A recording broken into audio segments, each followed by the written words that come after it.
pre-show, behind the scenes, your countdown list is going to be very different depending on what type of vendor you are, or if you're on cast or management or whatever, because all the different roles at a Renaissance fair have distinctly different task lists.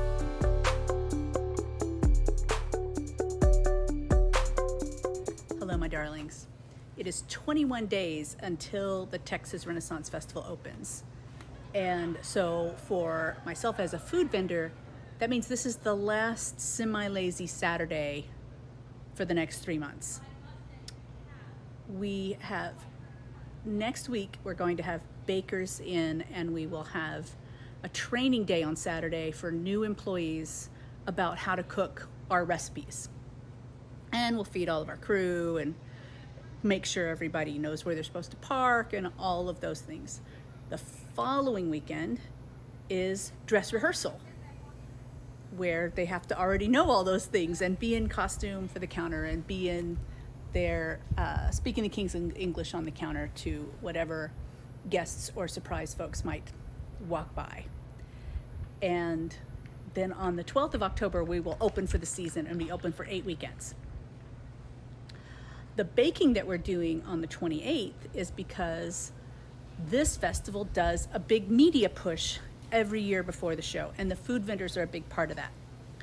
And what we'll do is, we've done it a lot of different ways. There were, pre-COVID, actors from cast would take huge displays of different foods to radio and TV stations and maybe get a few free minutes on air,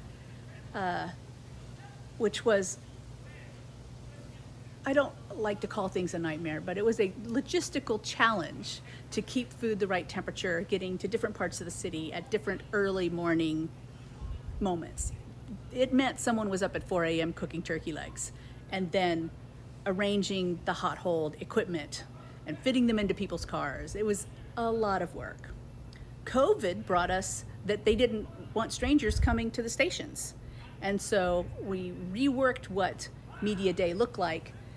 And it became something where media comes to the fair, which is what we want them to be writing or talking about anyway, and they get a little tour of the fair on a day before the show is really open, kind of get to see people hanging up their signs and setting up their displays and all that kind of stuff that different vendors do, because like I said, each vendor's got a different to-do list. But their little tour kind of ends at lunch, and at lunch, all the different food vendors have brought the food they'd most like somebody to talk about. And we're there for interviews or to kind of talk about what we offer, especially if several of us food vendors have ticketed events we also sell. I have a high tea. My friend Judge does scotch tastings.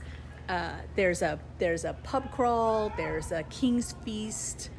And so we're able to talk about those with these people that are taking notes to write articles for different media sources. And so that's the kind of to-do list we have. So instead of me just getting my order list together for opening the show, I've also got to get an order together a couple weeks early so that I can bake and prepare those things so that I'll be ready for Media Day. I think that this style of Media Day works much better. All of our equipment is here, so it's easy to keep things the right temperature, and we kind of get this nice open picnic scene with, the 7 or 8 different groups that have food operations at this show, having somebody standing there with their food answering questions. But that's just what it looks like for food people. My crafter friends are having people start cleaning up their shops. They are, stacking and organizing their inventory, their stock for the show, and getting ready they might be loading a cargo trailer where they live because they're going to drive their stock across a couple states to get here and set it up within the next 21 days. So the dress rehearsal at Texas Renaissance Festival is not required for everybody. It's required for anybody who is new within the last 5 years, I think, as far as crafts go, and all food and beverage.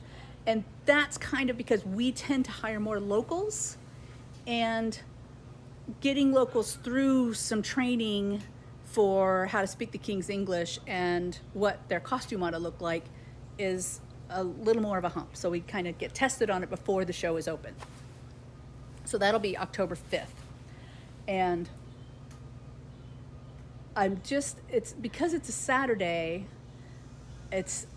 my crew works all week, and so we're trying to like enjoy the last couple Saturdays before we're really in upswing. We were hanging signs yesterday, and today we worked a half day so we could put together the wine order that goes in Monday and answer questions, for employees that need to see us and work someplace else during the week. So, but we also, kind of want a Saturday afternoon off.